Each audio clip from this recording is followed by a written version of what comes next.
అందరికీ నమస్కారం. అమ్మ మాట అమ్మాయి బాట ఛానల్కి స్వాగతం. మీ ఉపచేతన మనస్సు యొక్క శక్తి, the power of your subconscious mind. చివరి వరకు విని లైక్ చేసి షేర్ చేయండి. మధ్యలో స్కిప్ చేయకండి. అలా చేస్తే మనకి అర్థం కాదు. మొదలు పెట్టుకుందామా? నిద్ర సలహా తీసుకొస్తుంది. లాస్ ఏంజల్స్లోని ఒక యువతి నా రేడియో ప్రసంగాలను తరచూ వింటూ ఉంటుంది అని రచయిత చెప్తున్నారు. తనకి న్యూయార్క్ నగరంలో ఇప్పుడు తనకు దొరుకుతున్న జీతానికి 2 రెట్లు ఎక్కువ దొరికే ఉద్యోగం వచ్చిందని చెప్పిందామె. ఆ కొత్త ఉద్యోగం ఒప్పుకోవాలా వద్దా అని ఆమె నిర్ణయించుకోలేకపోయింది. నిద్రపోయే ముందు ఆమె ఇలా ప్రార్థించింది: నా సబ్కాన్షియస్ మైండ్కున్న సృజనాత్మక జ్ఞానానికి నాకు అన్నింటికన్నా ఏది మంచో తెలుసు. దాని ధోరణి ఎప్పుడూ జీవితం వైపు ప్రవహించడమే. అది నాకు సరైన నిర్ణయాన్ని చెబుతుంది. నాకు సంబంధించినవన్నీ దీవిస్తుంది. అది ఇచ్చే సమాధానానికి నేను ధన్యవాదాలు చెబుతాను. ఆ సమాధానం దొరుకుతుందని నాకు తెలుసు. ఈ సులభమైన ప్రార్థనను ఆమె నిద్రపోయే ముందు జోలపాటలా మళ్ళీ మళ్ళీ అంది.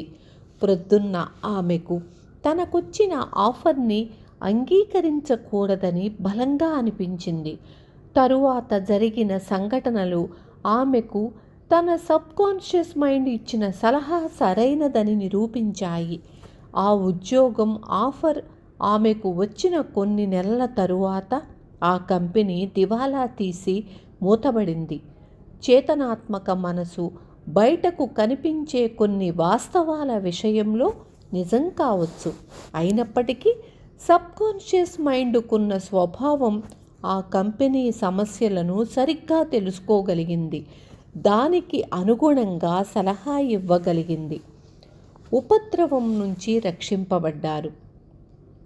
మన సబ్కాన్షియస్ మైండ్కున్న జ్ఞానం మనకు సరైన సూచనను ఇచ్చి నిద్రపోయే ముందు మనం తీసుకోవలసిన చర్య కోసం ప్రార్థిస్తే రక్షించగలదన్న దానికి నేను ఒక నిదర్శనం ఇవ్వగలను.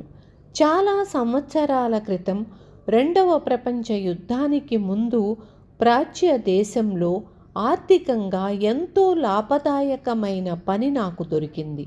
నేను మార్గదర్శకం కోసం, సరైన నిర్ణయం కోసం ఇలా ప్రార్థించాను: నాలో ఉన్న అపారమైన జ్ఞానానికి అన్ని సంగతులు తెలుసు. దైవ ఆజ్ఞల సరైన నిర్ణయం నాకు వెల్లడించింది. సమాధానం వచ్చినప్పుడు నేను దానిని గుర్తిస్తాను.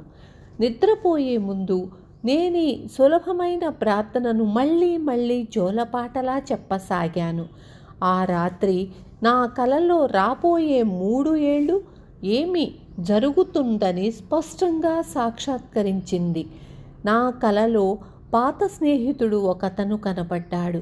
అతను నా ముందొక వార్తాపత్రికను ఉంచి, ఈ ముఖ్యాంశాలను చదువు, నువ్వు వెళ్ళకు అన్నాడు.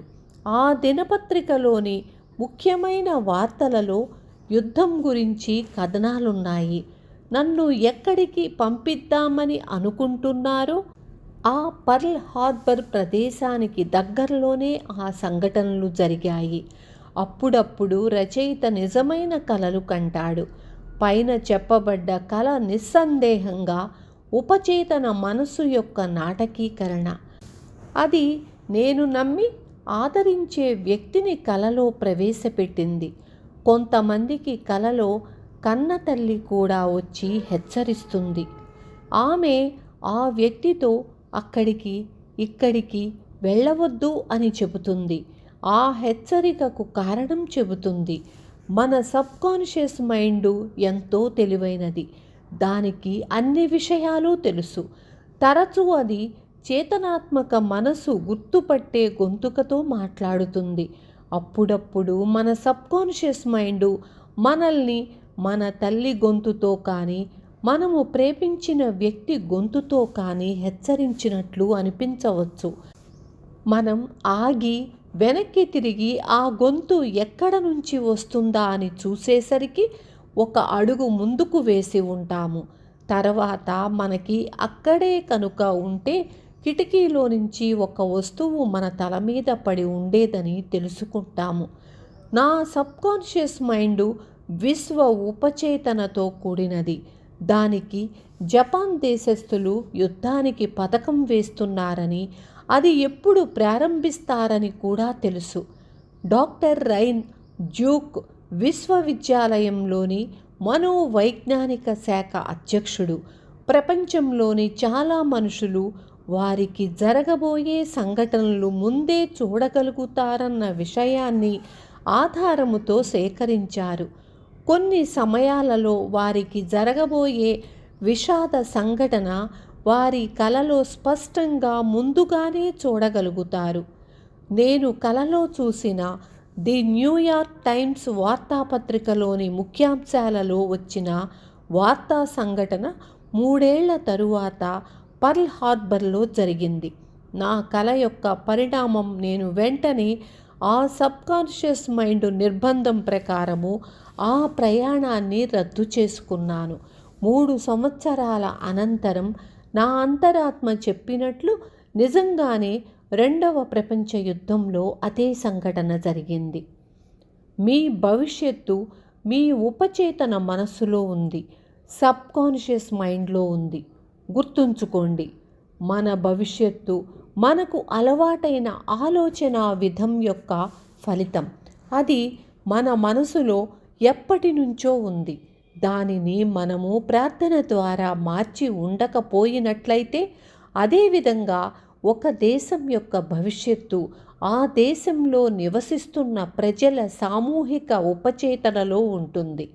న్యూయార్క్ వార్తాపత్రికలోని ముఖ్యాంశాలుగా వచ్చిన సంఘటనలు జరగక మునిపే నేను వాటిని ముందుగా కలగనటంలో ఆశ్చర్యం ఏమీ లేదు. యుద్ధం ఆపాటికే మనసులో ప్రారంభమయ్యింది. ఆక్రమణం చేయుటకు అన్ని పథకాలు సిద్ధంగా ఉపచేతన మనసు అంటే సబ్కాన్షియస్ మైండు లేదా సామూహిక అపస్మారక సార్వత్రిక మనసు అని చెప్పబడే పరికరములో నమోదు చేయబడింది. రేపు జరగబోయే సంఘటనలను మన సబ్కాన్షియస్ మైండ్లో ఉన్నాయి. అలాగే వచ్చే వారం, వచ్చే నెల జరగబోయే సంఘటనలు కూడా అతీంద్రియ శక్తి లేదా దివ్య దృష్టి కల వ్యక్తి వాటిని చూడగలడు. మనము ప్రార్థన చెయ్యాలన్న నిర్ణయం తీసుకుంటే మన జీవితంలో ఏ ప్రమాదమో విషాదమో జరగదు. ఏది ముందుగా నిర్ణయింపబడదు, ముందుగా విధించబడదు. మన మానసిక వైఖరి, మనం మాట్లాడే పద్ధతి, మనం ఎలా భావిస్తామో, మనం దేన్ని నమ్ముతామో మన విధిని నిర్ధారిస్తుంది. మునుపటి అధ్యాయంలో చెప్పబడిన వైజ్ఞానిక ప్రార్థన ద్వారా మన భవిష్యత్తును రూపొందించుకోగలము, సృష్టించుకోగలము. కర్మను బట్టే ఫలాన్ని పొందుతాము. విన్నారు కదా? అర్థమైందా? అర్థం కాకపోతే మళ్ళీ వినండి. ఏంటో బోర్ కొడుతోంది అనుకోవద్దు. మనకి ఉపయోగపడుతుంది. ప్రతి అక్షరము మనం జాగ్రత్తగా విని అర్థం చేసుకుంటే, అలాగే మన జీవితంలో మనం ఆచరణలో పెట్టుకుంటే మనం కావలసిన వాటిని పొందగలుగుతాము. ప్రయత్నించండి, ఆపొద్దు, ముందుకు వెళ్ళండి. రేపు మళ్ళీ మీ ముందుకు వస్తాను. Thank you.